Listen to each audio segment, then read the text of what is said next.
I am at the library and I'm going to be telling you about this book, The Death of Mrs. Westaway by Ruth Ware. This book is a bit of a thriller and a bit of a mystery. So it's dark and there are some mysterious components throughout the whole story. So the book tells the story of Hale, or Harriet, who has just recently lost her mother. Her mother died in a traffic accident. And Hale doesn't really know what to do with her life or what's going to happen next. She's very young. She was supposed to be heading to college, and now her mother's gone and she has no money. She doesn't know what to do. So Hale actually decides to reopen her mother's business. Her mother was a fortune teller. She mostly did tarot readings, but occasionally she would do bigger readings with people. It was all a scam. None of it was real. And so Hale learned the tricks of the trade. And so she decides to reopen the business, and she is seeing more customers. And then one day a scary man comes into the business and he tells Hale that she owes him all of this money, that her mother is dead and now she's responsible for paying back this money. And Hale doesn't know what to do. She's really scared, and this is a creepy guy, and she has only a couple days to pay this loan off. Yes, the guy's a loan shark. And just when she's at her wit's end of knowing what to do, she receives this letter from a lawyer telling her that her grandmother has died and that she has to come for the will reading and funeral. And Hale is kind of confused because the name doesn't match her grandmother. She believes she knows who her grandmother is, and this doesn't seem to be her. But at the same time, this could be an opportunity to get more money. So Hale decides to go and see what happens. On her way there, she's essentially planning to do a con. She starts researching the family and the other descendants of Mrs. Westaway, and discovers about her sons and that she has a missing daughter. And she even befriends one of the children on Facebook, but with a different profile. So it's not her own profile, it's somebody else, so that she can spy on them. And when she finally gets there, she starts meeting and interacting with the Westaway family. And of course, that's when things become really interesting, because as she's meeting the family and going through the house, she starts piecing this story together and discovering that her mother may in fact tie in with this family. There is also some interesting characters, like a creepy housekeeper that has been monitoring the family secrets and business. Some spooky stuff starts happening to Hal that seems like somebody's trying to get her out of the way. And of course, as she's getting to know the family, she is worried about her lie and her lying to these people, and whether that's going to be revealed. So it's an interesting mystery and a thriller, and big secrets will happen. There are other chapters interspersed within the narrative of Hale that appear to be the story of her mother, without giving too much detail away. So it's almost as information is revealed to Hale through her discovery, you also get those secrets revealed to you. So nothing that is interspersed in the book gives everything away. You have to sort of figure out who this person is who's telling that part of the narrative, and what happens and how does it connect to Hale. I would say that if you are into domestic thrillers and mysterious books and family drama, that this would be a book for you. So give The Death of Mrs. Westaway by Ruth Ware a try. This is an addendum to The Death of Mrs. Westaway.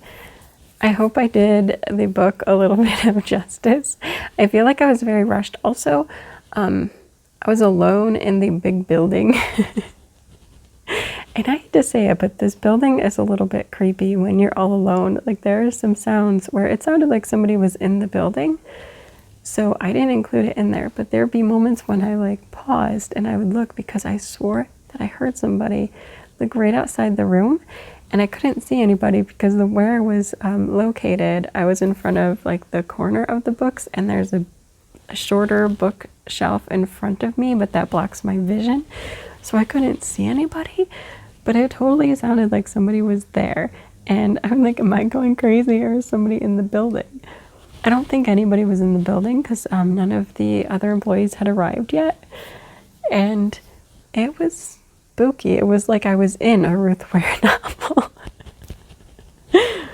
But yeah, the book was super good. I wanted to mention more maybe about the Westaways. So in the book, when she goes there for the funeral and she starts meeting the family, I'm trying to remember, I think she had looked up Mrs. Westaway's obituary.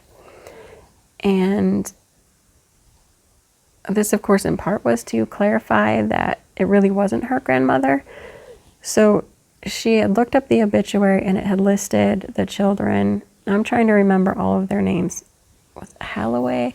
There was 3 sons and the 1 daughter. I remember Abel and Ezra. I don't remember why I can't remember the oldest brother. I feel like it was Halloway or something. And then Ezra and Marguerite were twins. And it was interesting because, and I should say in the obituary, it did not list, I don't think, the daughter's name. It's like she just kind of was missing from there. I think it was mentioned that she had the kids, but then it mentioned her sons, but it didn't bring up the daughter. So she was intrigued by that. Like where's the daughter and why wasn't she mentioned? And could she tie into her mother? And Hale had looked up, like from her mother's possessions, like she looked up her birth certificate, and I don't remember if it was her mother's birth certificate or other information that was listed on Hale's birth certificate, but it had her mother's parents on the certificate, and it didn't match the name of the currently deceased Mrs. Westaway. And so that's why she was pretty sure that she was not related to this Mrs. Westaway, but you know, she needed money. So she was willing to do what it took to maybe get the money.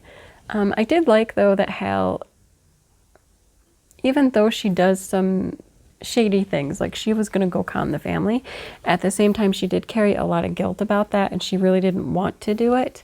And there was a big part of her that was like, if she gets there and she gets called out, she'll just say, oh, my mistake, I didn't know, which isn't a lie, but she was going to say, I didn't know my mother's family, so I was kind of hoping that you are my mother's family.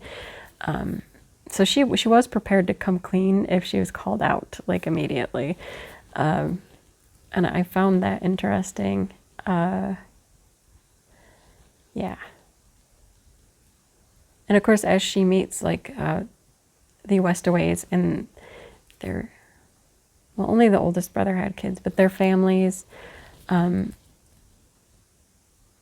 she definitely carried, like, she was starting to get connected to them, you know, and she did carry a bit of guilt and was questioning whether or not she could actually go through with this con, or whether she would, you know, put a stop to it there and say, I don't think I belong here. I don't think this is my grandmother. But then when other secrets are revealed, she starts to question her mother and her connection to the Westaways, because a photo is revealed to Hal fairly early on that shows Abel and Ezra, and these 2 young ladies, one of which is her mother, she can tell just by looking, and the other is, she assumes, the missing sister to the boys. And so that really is what causes her to question more about who is her mother and what is her connection to these Westaways. So I should mention, Hale is a Westaway. Like, her last name was Westaway, so that's why she was kind of wondering if there was just a mix-up between the last name. I feel like I should have mentioned that at the beginning. But maybe my little further explanation of some of the events will help to sway you a little bit. It is definitely interesting. I loved the family drama and the hidden secrets and Hale's determination to sort of work her way through these secrets.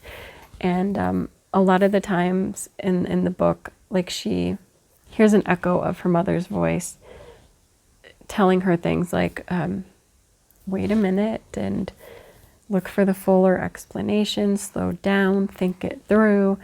So she always feels guided by her mother. And yeah, it was very, very good. I definitely would recommend The Death of Mrs. Westaway to thriller readers and mystery readers. There's definitely a little bit of both in this story. And I've been fairly pleased with most of Ruth Ware's books. I think I've read the majority of them.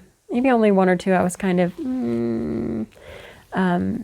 most of them I come away enjoying that story. There was one I think that I was like, this is kind of unbelievable. And now I can't remember which book that was, but I was like, really? Would we do that? But I would definitely recommend Ruth Ware to a lot of people. Like I like a lot of thrillers. Thrillers are one of the things I like. I don't always necessarily like solid mysteries, but thrillers I really enjoy. One of these days I will talk about Lisa Jewell, who I think I've read like all of her books except for the latest one, which I'm waiting for. But yeah, she's possibly my favorite, but I would definitely rank Ruth Ware up there pretty high as well. I've enjoyed a lot of her books. So thanks for allowing me to do this little addendum interruption. Hopefully you've heard a little bit more about the book and it will make you want to read it. So that's it. I will now offer a little look at my library. So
you enjoyed my special video today, and also go ahead and pick up The Death of Mrs. Westaway. I think it's a very interesting mystery and family drama.